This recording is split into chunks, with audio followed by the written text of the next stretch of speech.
non foodabos, damos, food, bolsa.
Let us celebrate the liturgy of the day.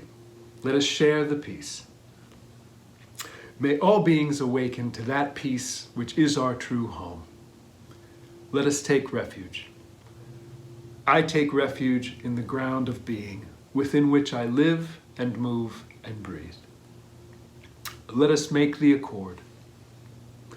I take sanctuary in the heart of being, accepting all of my delusions in thought, word, or deed, born of ignorance, hatred, and greed. Let us give thanks. I give thanks for all things, awakening to the interbeing of all nature. May my heart be open and my mind clear. May all be free from suffering and the causes of suffering, and may all come to know that peace which is beyond all understanding. Since it is the practice of enlightenment, that practice has no beginning. And since it is enlightenment within the practice, that realization has no end. This week, for the Dharma Talk, I get to talk about me. What's new, Mike? Every talk you do, you're talking about you. In the early part of the 13th century, the founder of the Soto Zen school, Dogen, began writing a book that would essentially encapsulate some of the most important parts of his teachings, of what come to be known as the Soto Zen school of thought, of Buddhist thought, psychology, and practice. It's known as the Shobogenzo. And one of the first chapters of the Shobogenzo, there's a couple of introductory chapters, of one on sort of who he is and why he wants to do this, with a big long, like frequently asked questions section about meditation and things like that. And then there's a section about how to meditate. And then the third is this chapter called the Genjokoan. And it's not long. It's not a long chapter. If you want to read it, there are translations you can find easily on the internet. But it's not an easy read. I like to think of it, if you want to turn your brain into a lava lamp for a little bit, read some of the Shobogenzo, particularly the Genjokoan chapter.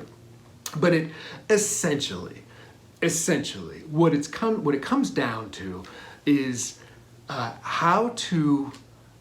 It's about realizing the ultimate nature of reality in our everyday living. But when I say something like the ultimate nature of reality, from a Zen perspective, what that has to do with is seeing, realizing the absolute perspective and the relative perspective, and in their unity. We, from Four Directions, what we often talk about in our in our practice is seeing our true self, oneness, the whole thing manifested as me, ego self Mike. Like there's this little ego self Mike, and then there's this idea of oneness, right? And being able to see both of those unified, really, right? And that's what Genjokoan, his essay Genjokoan, is about. If I can really, really, truly dumb it down, and forgive me for those who may see this and be like, that's much more than that. Well, go easy on me, all right?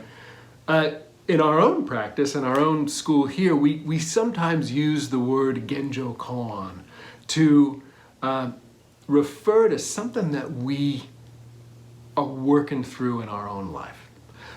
We're taking that word koan, like a Zen koan, a riddle or a case, something like, does a dog have Buddha nature? And the Master Joshu says, moo. Moo means no, but he doesn't really mean no, does he? He can't possibly, what does that mean? It's a Zen koan, you work it out and you maybe work with the master. But a Genjo koan is something that we bump into in life, like something life throws at us. It could be an issue or a problem or a fight or something that we're working over in our minds over and over and trying to get some clarity about. And in this context, Genjo koan, I'd like to share an experience that I encountered a year to the day of recording this very talk. I know it's a year to the day because I took a picture of the turtle I'm going to talk about, and that picture was dated June 8th, 2021. So I live, and you can see kind of outside the windows here, we're surrounded by some forest.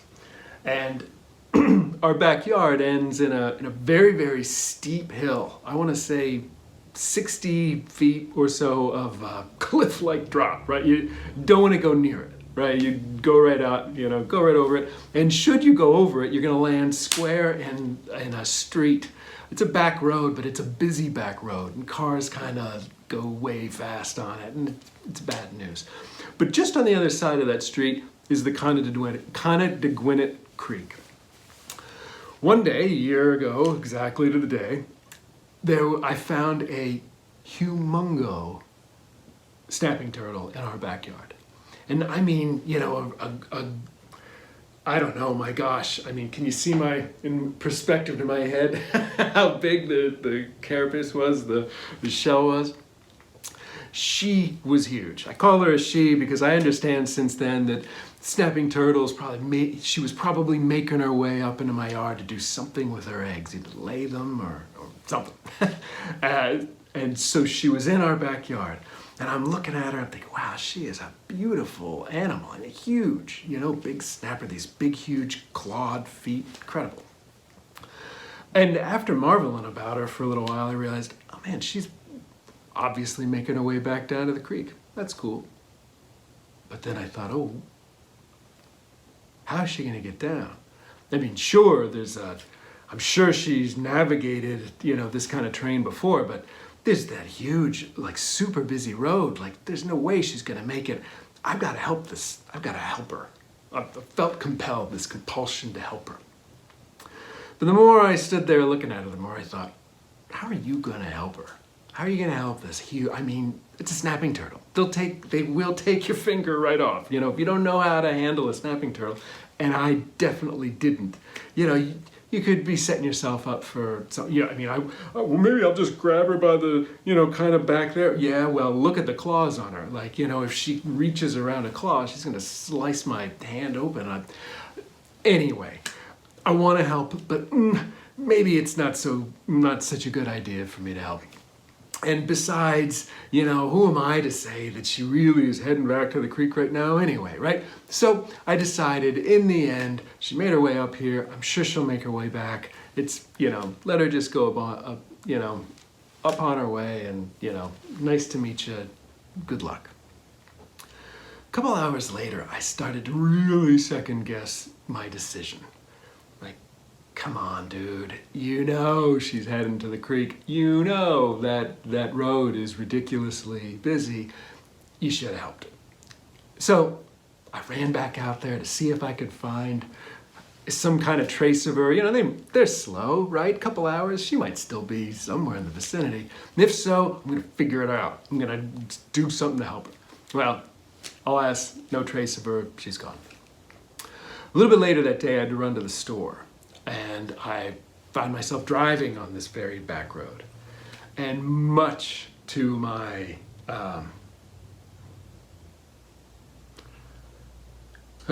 what's the word?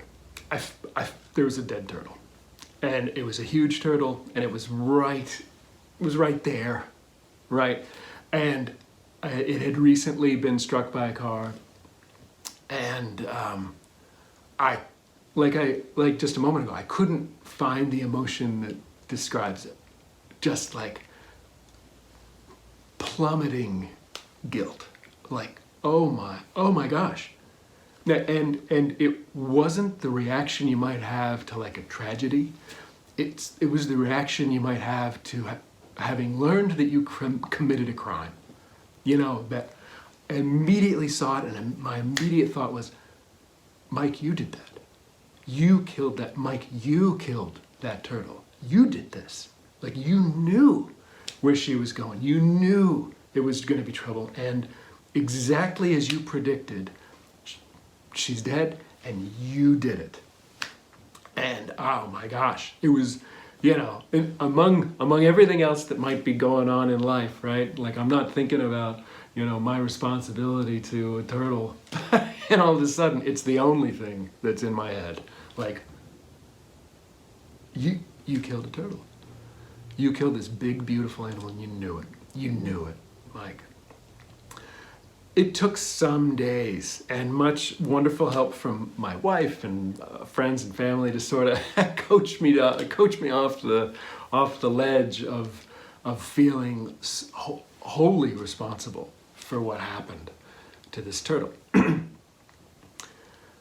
And I was on a trail kind of near our house, sort of through the woods, and kind of meets up with the creek at one point. And I'm sort of reflecting on the whole thing, and I'm kind of at this place where I'm starting to let go of feeling wholly responsible for it. And I think to myself, what would you do if it happened again? Would you change anything? Would you do anything? And it's sort of a question that plagued me. Here's the Genjokoan. So what are you going to do now, Mike? What now? And I say it's a question, but it's not.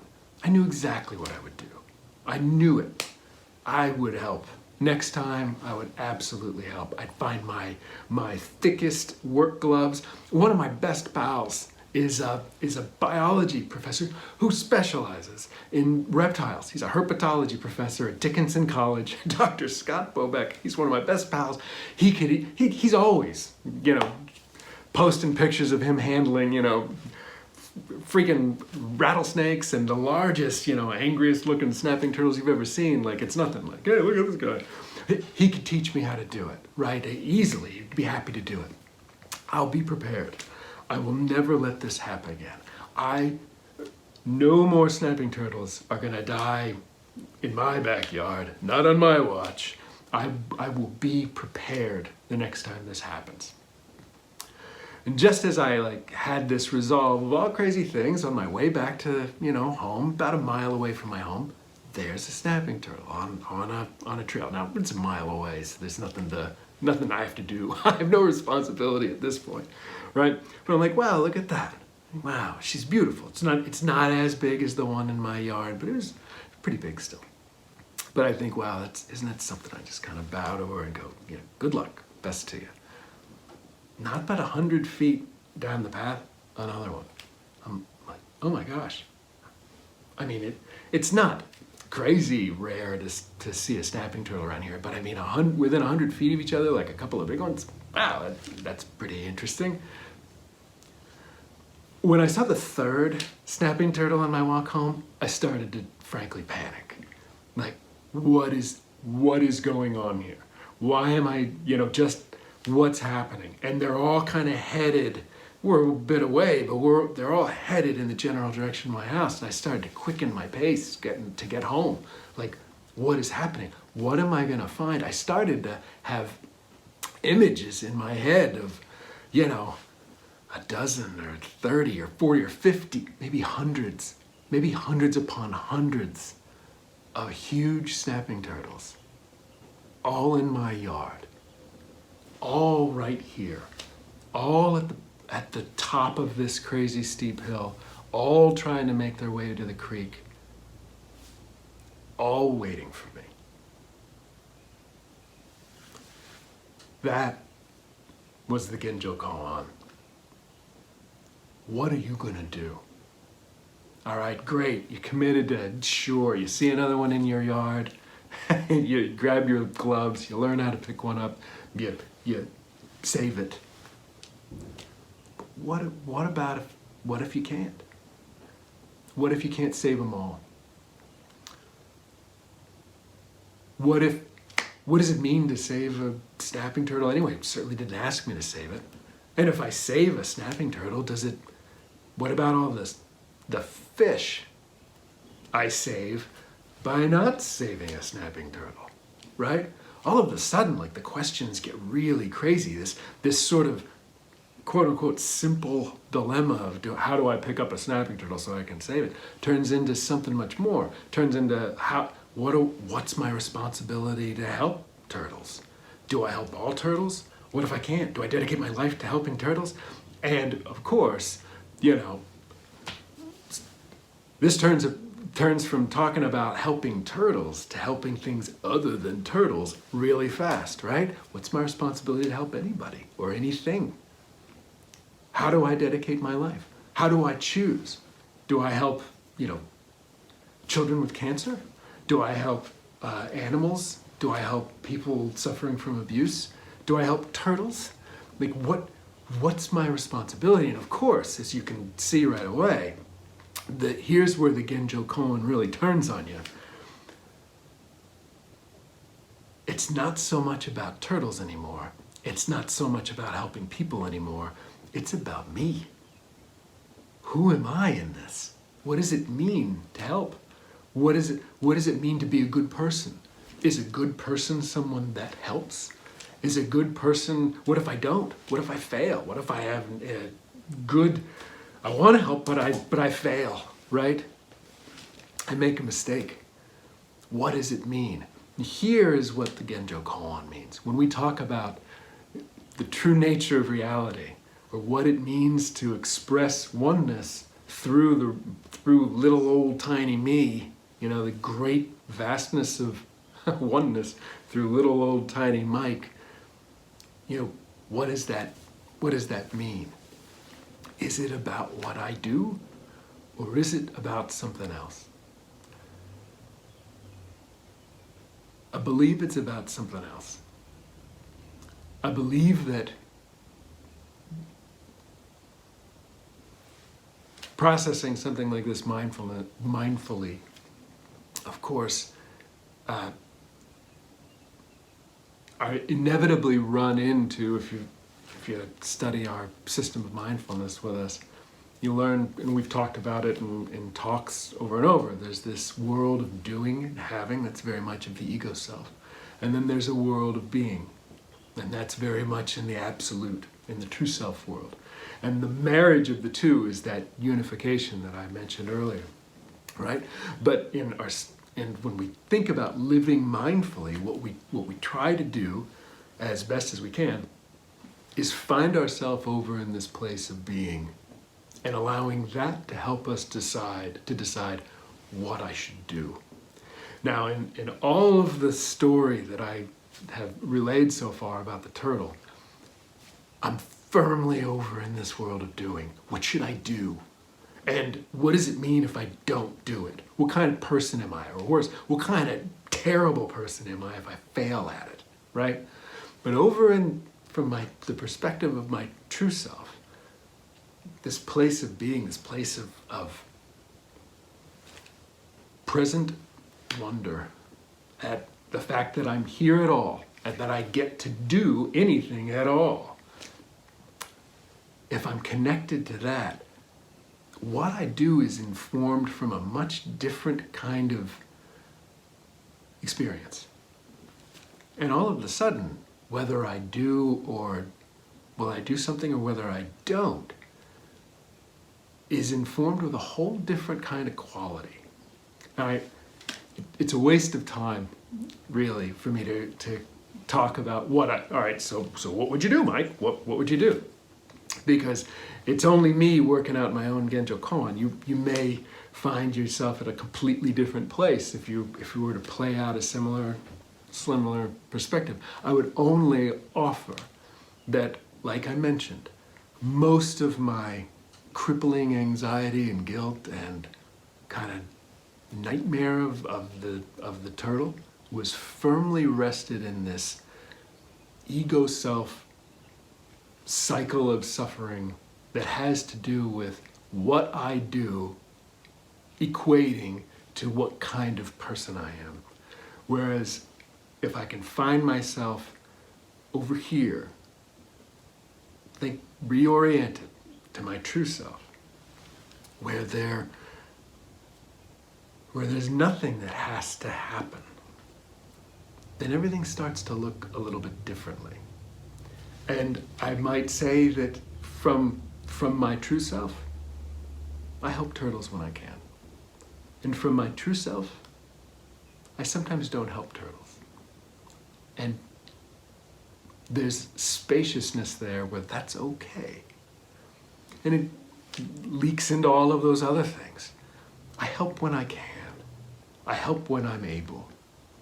And I first and foremost help myself, help my quality of being, help my own head, have compassion for the turtle, but for me, for anybody who suffers, who wants to help but feels that they can't, or feels that they somehow failed. Compassion. We talked about the 4 awakened abodes, Osho Brad and I a couple of weeks ago, the Brahma Viharas. And I talked about in one of the talks that I do that from this place of awakened action arises a sense of inner peace with whatever comes. And out of that inner peace, love emerges. For turtles, for you, for me. And when it encounters something happy, joy naturally arises. When it encounters something sad, or painful, like a turtle unfortunately meeting its demise, compassion arises. It's about living from this place over here. This place of being connected to the reality of the world exactly as it is. Turtle's gonna turtle. A turtle is going to, even if I moved that turtle, and I got it to the creek, there's nothing to say that turtle wasn't going to just turn right around and like he forgot something at the top of the hill at my backyard here, or she did, and get hit anyway, right? There's only so much I can take responsibility for. I only need to take responsibility if I have absolute control, right? And what can I absolutely control? The only one thing, my intent, my own being inside. It's the only thing. The rest, I can begin to let go. So, there was the Genjokoan of the turtles. I hope it was helpful, and may you, in your own working out of your own Genjokoan in your life, may you find answers that feel clear in your head and helpful in your hearts, and result in action that is compassionate and ultimately helpful.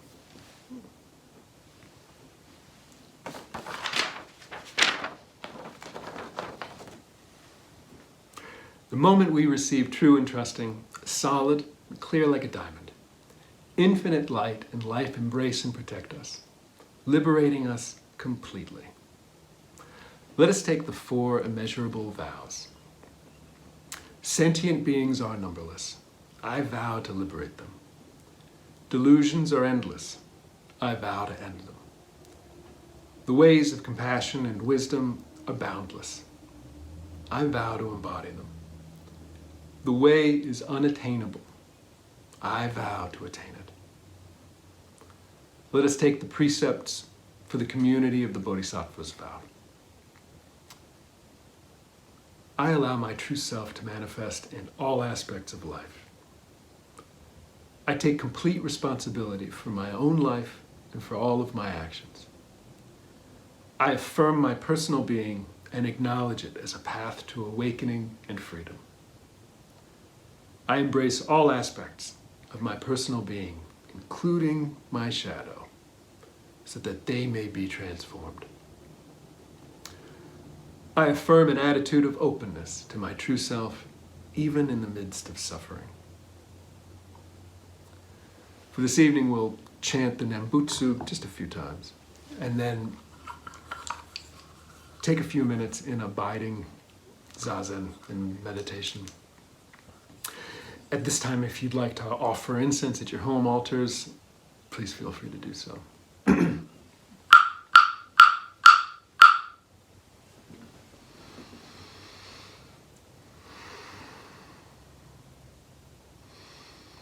Namu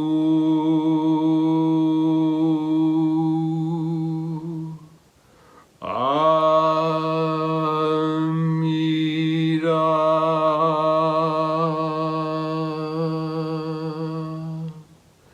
Butsu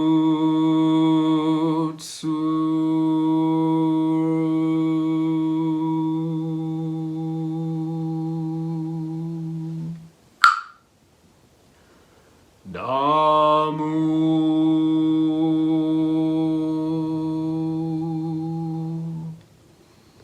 Amida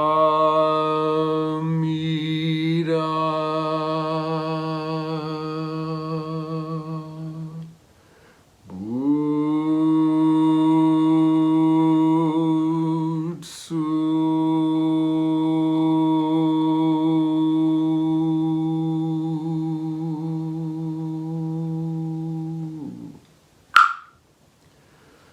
Namu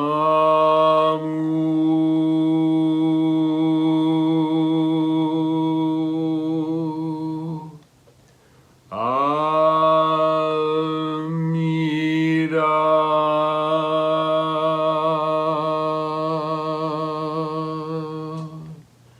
Butsu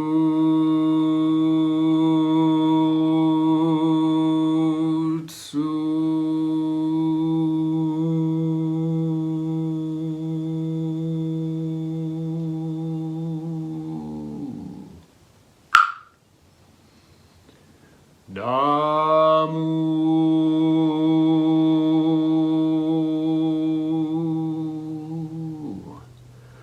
Amida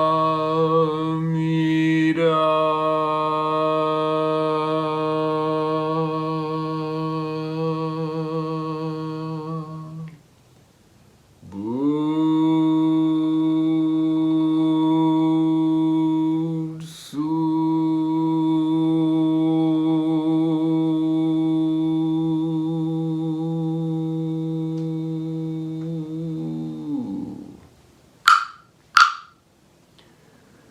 Namu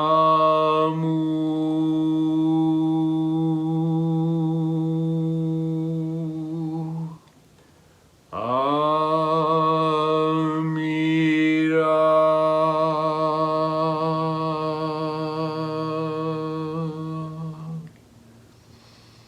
Butsu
remembering that we never practice alone or merely for ourselves, let us offer the merits of our practice by reciting the Bodhisattva's Gatha. We dedicate this practice to the welfare of all beings through space and time. May it be so.